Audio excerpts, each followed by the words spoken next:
Pearson PT की तरफ से आई है एक बड़ी अपडेट इसलिए है क्योंकि स्पीकिंग सेक्शन में 2 नए क्वेश्चंस टाइप ऐड होने जा रहे हैं। अगर आप भी 11 दिसंबर से 31 जनवरी के बीच में कभी भी एग्जाम देने जा रहे हैं तो आपको ये 2 टाइप ऑफ क्वेश्चन आपके एग्जाम में देखने को जरूर मिलेंगे।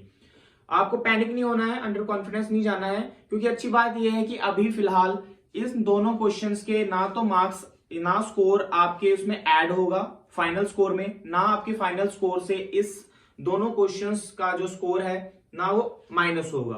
ये दोनों स्कोर जो है इनका न्यूट्रल है, इन पे आपको कोई स्कोर नहीं मिलेगा, कोई स्कोर माइनस नहीं होगा।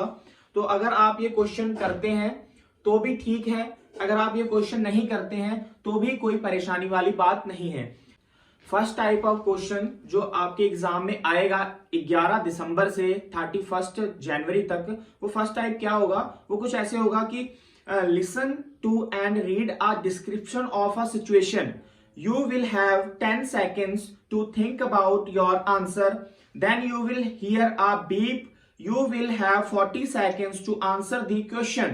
Please answer as completely as you can. Okay? इसमें 10 सेकंड आपको मिलेंगे think about your answer.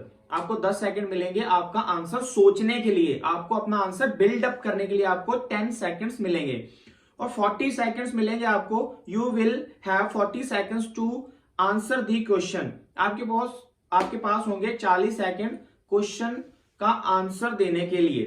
Okay, ये क्लियर हो गया। अब नेक्स्ट क्या है, क्वेश्चन किस टाइप का होगा। क्वेश्चन एक ना सिचुएशन होगी। वो सिचुएशन क्या है देखो, you will have an essay due but you have been feeling sick for the past 2 weeks. You went to a clinic and got a doctor's note.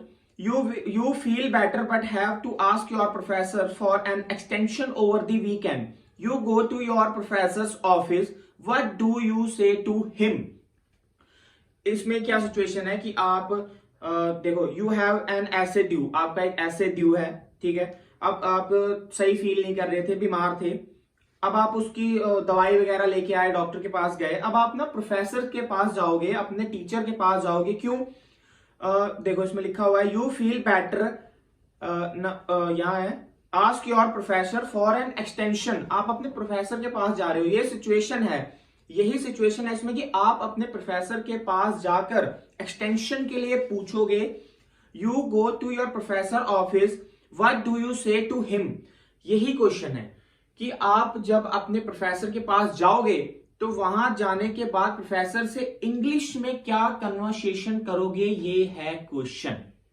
बस आप जो भी अब इंग्लिश में आप जो भी अब एक्सटेंशन के लिए प्रोफेसर से एक्सटेंशन मांगने के लिए इंग्लिश में आप जो भी अब उनसे पूछोगे या कहोगे, यही आपका आंसर होगा। बस इसमें टेंशन लेने की कोई बात नहीं है, आपने स्ट्रेस बिल्कुल नहीं लेना है। आराम से अगर आपको जितना समझ आ रहा है और पैनिक नहीं होना है बिल्कुल भी, जितना आपको समझ आ रहा है उतना आपने आंसर करना है। अगर नहीं समझ आ रहा है तो जस्ट एक क्वेश्चन को थोड़ा सा वहां पर पहचान लेना कि ये जो क्वेश्चन है यही वाला रखा है, इसमें ऐसा कुछ लिखा होगा ना, listen to and read a description of a situation.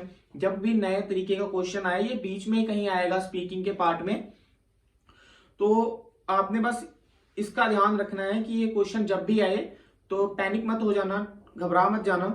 अगर आ रहा है तो करो, नहीं आ रहा तो उसको जस्ट टाइम हो जाएगा, उसको स्किप कर दो। जो सेकेंड टाइप ऑफ क्वेश्चन आपको एग्जाम में देखने को मिलेगा वो कुछ ऐसा होगा कि you will hear the 3 people have a discussion, when you hear the beep summarise the whole discussion, you will have 10 seconds to prepare and 2 minutes to give your response. You will hear 3 people having a discussion.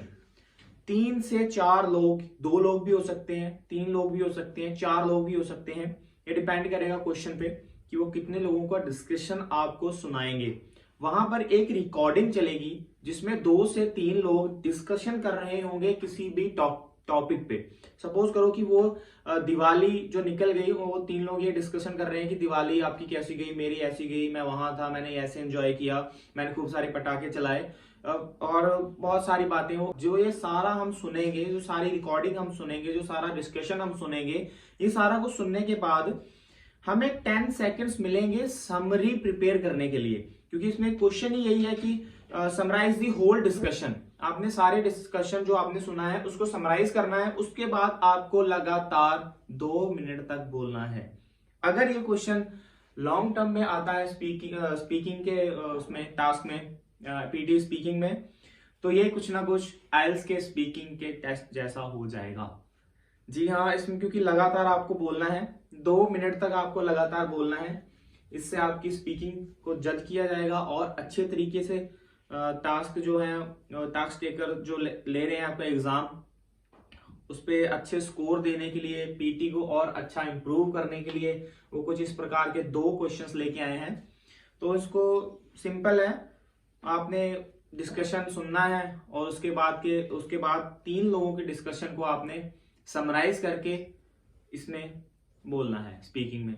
और ध्यान रखना है कि आपके जो word है repeat ना करें, रिपीट इन द सेंस बार बार वही वर्ड ना बोलते जाएं। और इसमें और क्या कुछ नहीं हो सकता, फ्लुएंसी तो आपकी जो है, आप जैसे पहले टाइप्स है क्वेश्चंस हैं उनको आप जिस फ्लुएंसी में कर रहे हैं वही करेंगे, फ्लुएंसी आपकी अच्छी होनी चाहिए। बाकी इसको ज़्यादा टाइम देने की या इसकी ज़्यादा प्रैक्टिस करने की अभी फिलहाल ज़रूरत नहीं है, क्योंकि ये अभी लॉन्ग टर्म में नहीं आएंगे, वो खाली एक इसका एक एक्सपेरिमेंट टाइप कर रहे हैं, ट्रायल कर रहे हैं, जिससे वो हो सकता है कि आगे आने वाले टाइम में जनवरी के बाद ये डिसीजन ले लें कि ये दोनों टाइप के क्वेश्चन आगे टेस्ट में आपको देखने को मिला करेंगे, या हो सकता है इनमें से एक जो है वो आपको टेस्ट में मिला करे, और हो सकता है कि कोई भी टेस्ट में ना आए। तो ये हम नहीं बोल सकते कि आगे आने वाले टेस्ट में ये क्वेश्चंस लागू होंगे कि नहीं होंगे, बट अगर ये टेस्ट में आ रहे हैं तो आपको कैसे डील करना है ये मैंने आपको बता दिया है। पैनिक नहीं होना है, अंडर कॉन्फिडेंस नहीं जाना है, आराम से जो इसके अलावा जो क्वेश्चन है जो आपने प्रिपेयर कर रखे हैं, आपने तैयारी कर रखी है अपनी पूरी, वो आराम से करके आए और अपनी फ्लुएंसी सही रखें, प्रोनाउंसिएशन सही रखें, और गुड लक।